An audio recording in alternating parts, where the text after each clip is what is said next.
The fluorescent lights hummed overhead like dying insects, casting their harsh glow across the empty aisles of Miller's Market at 3:47 a.m. In the distance, the soft squeak of wheels announced the presence of the night shift's only employee, a man pushing a mop bucket with the methodical patience of someone who'd learned to find peace in solitude. Robert Chen was 62 years old, had worked the overnight shift for 8 years, and possessed what his day shift colleagues diplomatically called a quiet nature. He mopped floors, restocked shelves, and cleaned bathrooms without complaint, arriving every night at 11 p.m. sharp and leaving at 7 a.m. when the morning rush began. Most customers barely noticed him. To them, he was just another invisible worker, part of the machinery that kept their 24-hour convenience functioning smoothly. The few who did see him might observe a man who moved with deliberate care, who kept his graying hair cut military short, and who had a habit of scanning his surroundings even while pushing a mop. What none of them knew, not his manager, not the occasional late-night shoppers, not even the delivery drivers who saw him most often, was that the quiet man in the Miller's Market uniform was Staff Sergeant Robert Chen, retired U.S. Army Special Forces medic. He was the recipient of 2 Purple Hearts, a Bronze Star with V device for valor, and the Distinguished Service Cross, the second highest decoration for combat heroism. He was also the man who, during a single firefight outside Fallujah in 2004, had saved 47 lives while under continuous enemy fire, performing battlefield medicine that military doctors would later call impossible under those conditions. But that was a lifetime ago, and Robert Chen had learned to live quietly with his memories and his night shifts at Miller's Market. Welcome to Untold Hidden Stories. Before we dive into this powerful story of hidden heroism and unexpected recognition, tell me in the comments, what city are you watching from today? And if you believe stories like this need to be told, hit that subscribe button. Sometimes the most extraordinary people hide in the most ordinary places. Miller's Market had been Robert's refuge for 8 years, ever since his wife Linda passed away and the silence in their empty house became too much to bear. The overnight shift suited him: fewer people, fewer questions, fewer opportunities for well-meaning strangers to thank him for his service when they noticed the slight limp in his left leg or the way his hands sometimes shook when he thought no one was looking. The job wasn't glamorous, but it was honest work, and Robert had always believed in the dignity of honest work. He took pride in keeping the store spotless, in making sure the shelves were perfectly aligned, in ensuring that the handful of customers who needed groceries at 3 a.m. could find what they needed without hassle. His routine was as precise as a military operation. Start with the produce section, checking for expired items and rotating stock. Move through dairy, frozen foods, canned goods. Mop the main aisles, clean the bathrooms, stock the front-end displays. By dawn, Miller's Market was immaculate and ready for another day. The other employees knew him as a reliable, if somewhat reserved, coworker. Janet from day shift would sometimes ask about his weekend plans, making conversation during the shift change. Tommy from the deli counter had once invited him to a barbecue, an invitation Robert had politely declined. They respected his privacy, chalking up his quiet nature to age or introversion or simply the peculiar psychology of people who preferred working nights. None of them knew that his quiet nature came from years of carrying secrets too heavy for casual conversation. None of them knew that his steady hands, the ones that restocked soup cans with mathematical precision, had once performed emergency surgery on a battlefield while mortars exploded around him.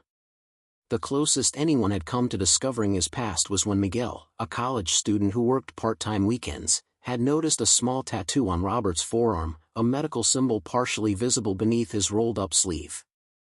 "You used to be a medic or something?" Miguel had asked during a slow Sunday morning. "Something like that," Robert had replied, rolling his sleeve back down. Miguel hadn't pushed further, but Robert had been more careful about his sleeves after that. Some conversations were better left unhad. The night that changed everything started like any other. Robert arrived at 11 p.m., checked in with Dave, the evening manager, and began his routine. The store was nearly empty, just a few late-night shoppers picking up essentials, a delivery driver grabbing coffee, a nurse heading home from a 12-hour shift. By 2 a.m., the store was completely quiet. Robert was working his way through the cereal aisle, facing products and checking expiration dates, when he heard the bell above the front door chime. A young couple entered, the woman visibly pregnant and moving slowly. The man, maybe 25 years old, looked exhausted and worried. They headed toward the pharmacy section, speaking in hushed, urgent tones. Robert continued his work, but his trained ear caught fragments of their conversation. Something about pain, about timing, about whether they should go to the hospital.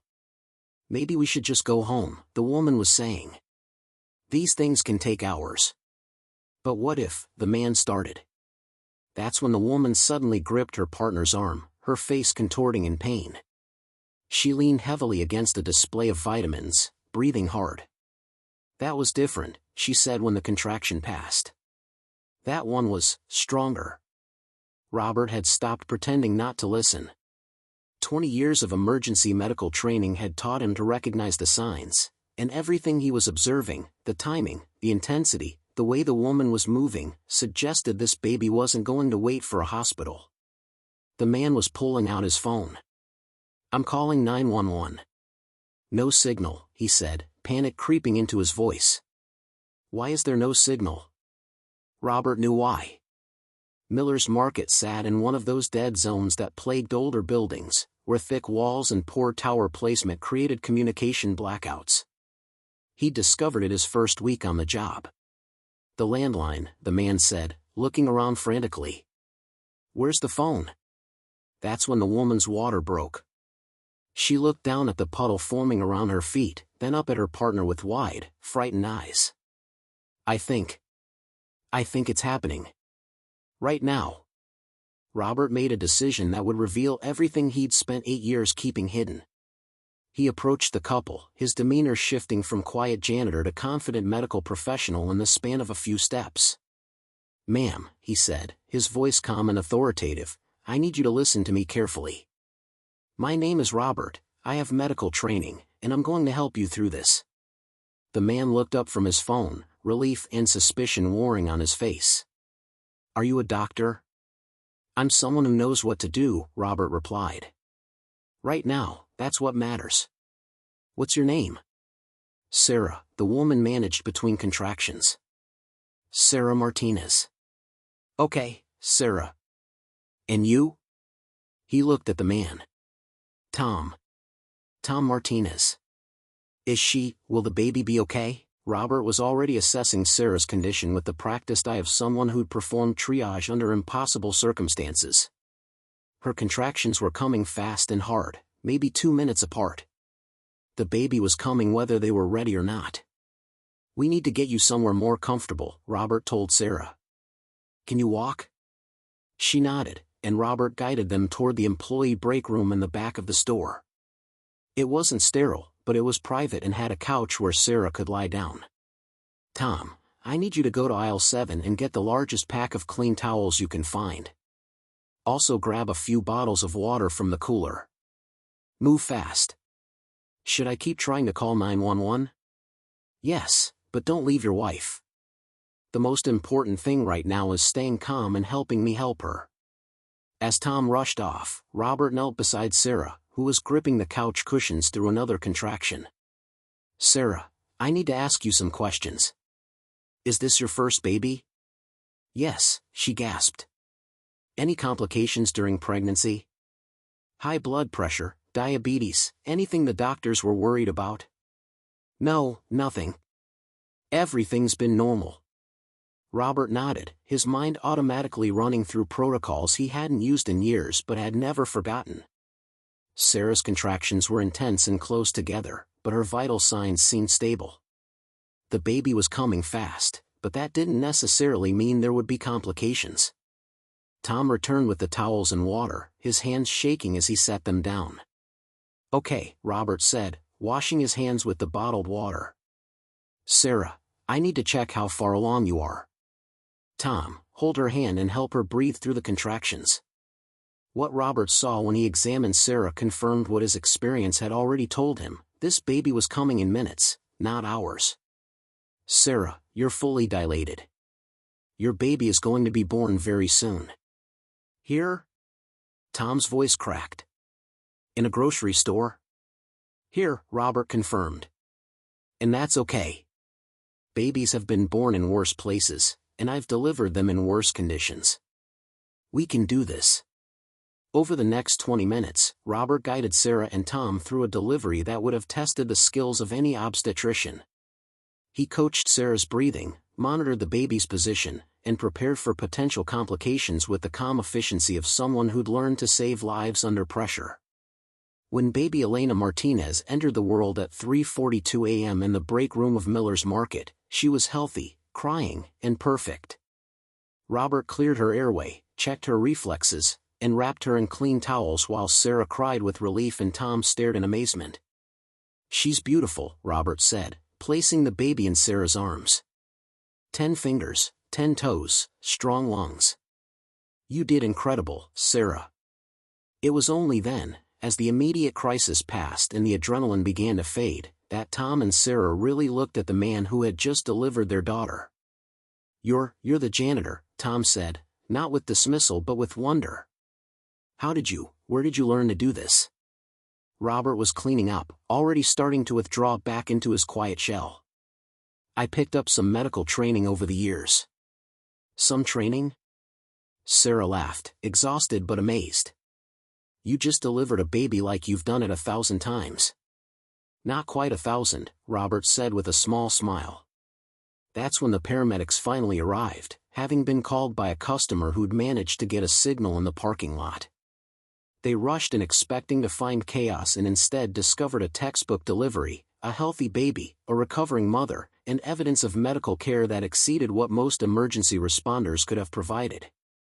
Who performed the delivery? The lead paramedic asked. Tom pointed to Robert, who was trying to fade into the background. Him. He was incredible. The paramedic looked at Robert more closely. Are you a doctor? No. Nurse? Not exactly. EMT? Robert hesitated. I have some emergency medical training from the military. The paramedic examined Sarah and the baby, then looked back at Robert with growing respect. Some training? Sir, this is some of the best field medicine I've ever seen. The cord clamping, the airway management, the way you position the mother, this is textbook perfect. I just did what needed to be done. But the paramedic wasn't finished. As he prepared Sarah and baby Elena for transport to the hospital, he kept studying Robert. What unit? He asked finally. I'm sorry. What military unit? I did 2 tours in Afghanistan as a combat medic. I know battlefield medicine when I see it. This level of skill, this calm under pressure, you weren't just any medic, were you? Robert was quiet for a long moment. Then, almost reluctantly, Special Forces. 18D. The paramedic's eyes widened. An 18D was a Special Forces medical sergeant, one of the most elite medical training programs in the military. These were the medics who kept Green Beret teams alive in the most hostile environments on Earth. Jesus, the paramedic breathed. No wonder. Sir, it's an honor. As the paramedics prepared to transport Sarah and Elena to the hospital for routine checks, Tom approached Robert. I don't know how to thank you, he said. You saved my wife, saved my daughter. If you hadn't been here. I was here, Robert said simply. That's what matters. Sarah, now on a stretcher but holding her healthy daughter, looked up at Robert. What's your full name? We want Elena to know who delivered her. Robert Chen. Staff Sergeant Robert Chen? Robert looked surprised. How did you? The way you handled everything. The way you took charge. My brother's in the army. He told me you can always tell the difference between someone who's had basic first aid and someone who's had real military medical training. Sarah's eyes were bright with tears and gratitude. Thank you doesn't seem like enough. It's enough, Robert assured her. As the ambulance pulled away, Robert found himself alone in the break room, looking at the towels and supplies scattered around the makeshift delivery room. Dawn was breaking outside, and soon the day shift would arrive. He began cleaning up, just as he always did. But something had changed in those few hours. For the first time in 8 years, someone had seen past the quiet janitor to the soldier beneath. The story might have ended there, with Robert returning to his anonymous night shifts and his careful privacy. But Tom Martinez was a journalist for the local newspaper, and he couldn't stop thinking about the man who had delivered his daughter with such skill and humility. He did some research. He made some calls. And what he discovered made him realize that Robert Chen wasn't just a former Special Forces medic, he was a legend. The article that ran in the Cedar Falls Tribune 3 weeks later was headlined "Local Hero Hides in Plain Sight."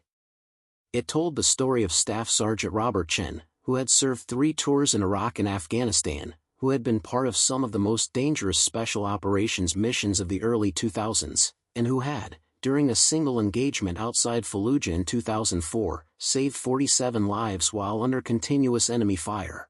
The article described how Chen had set up a triage center in a bombed-out building, how he had performed surgery with improvised tools while mortars exploded around him, how he had kept wounded soldiers alive for 14 hours until evacuation could arrive. It mentioned his decorations, the Purple Hearts, the Bronze Star, the Distinguished Service Cross. And it told the story of how this war hero now worked the night shift at Miller's Market, where he had just delivered a baby with the same skill and calm he'd once shown on the battlefield. The article went viral. Within days, Robert's quiet life was shattered. News vans appeared in the Miller's Market parking lot. Reporters called the store asking for interviews.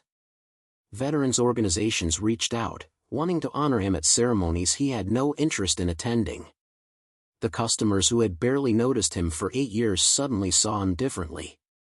Instead of the invisible night janitor, they saw a war hero, a man who had risked everything for his country and his fellow soldiers. Robert hated the attention.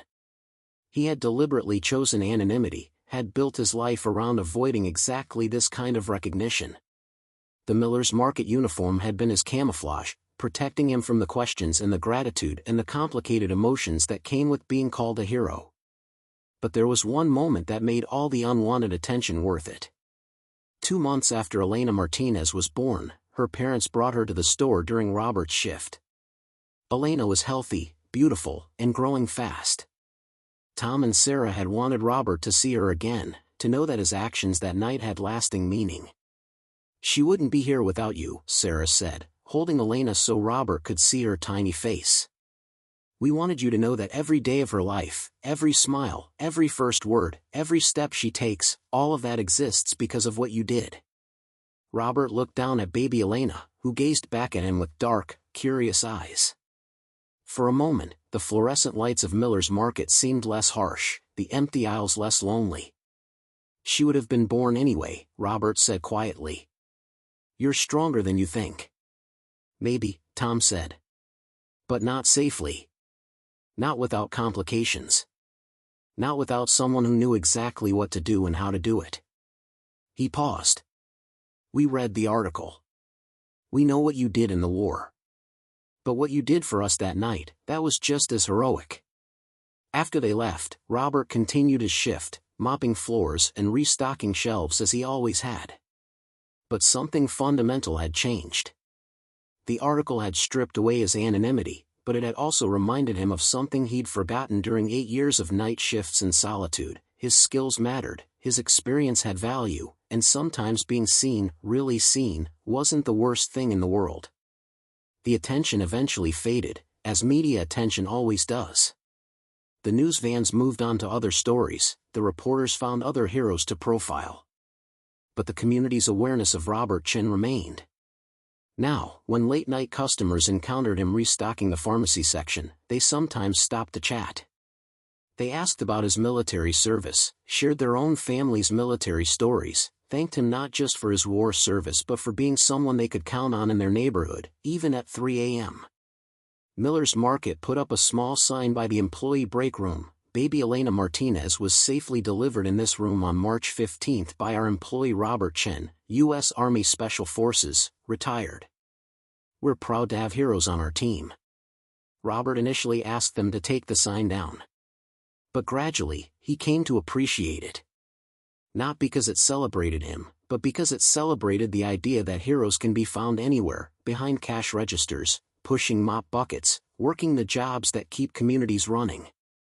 A year later, when Elena Martinez took her first steps, Tom and Sarah brought a video to show Robert during his shift. In the grainy phone footage, Elena tottered across a living room, her arms outstretched, her face bright with determination and joy. "First steps," Sarah announced proudly. "We thought you should see." Robert watched the video twice, smiling at Elena's wobbly determination. "She's got good balance. Strong legs. She gets that from her mom," Tom joked.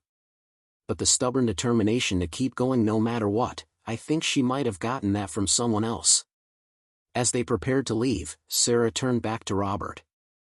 "You know, we tell Elena the story of her birth. We tell her about the night shift hero who helped bring her into the world. When she's old enough to understand, we want her to know that there are people like you out there, people who serve quietly, who help without asking for anything in return. Tell her," Robert said, "that the most important service doesn't require a uniform. Tell her that the chance to help someone when they need it most, that's a privilege, not a burden." Robert Chen still works the night shift at Miller's Market. He still mops floors and restocks shelves with the same methodical care. But now, when he passes the employee break room, he sometimes pauses to look at the sign commemorating Elena's birth. He thinks about the night when his two lives, the soldier he had been and the quiet man he had become, merged into something new.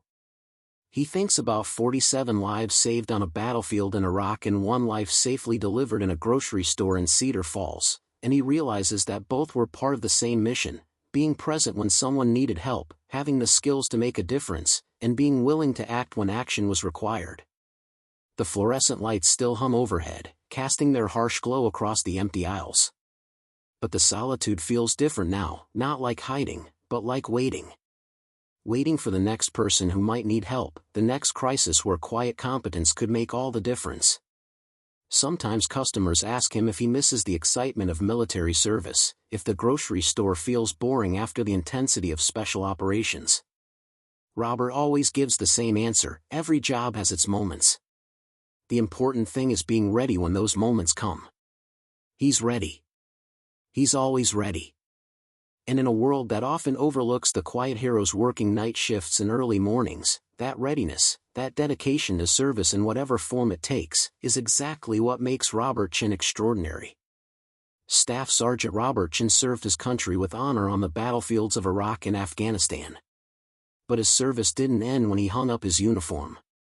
It continued in the aisles of Miller's Market, in the gentle competence with which he helped bring Elena Martinez into the world, and in the quiet dignity with which he approaches every shift. Some heroes charge into battle. Others mop floors and wait for their moment to serve. Both kinds are necessary, and both deserve to be seen. In the end, the uniform doesn't make the hero.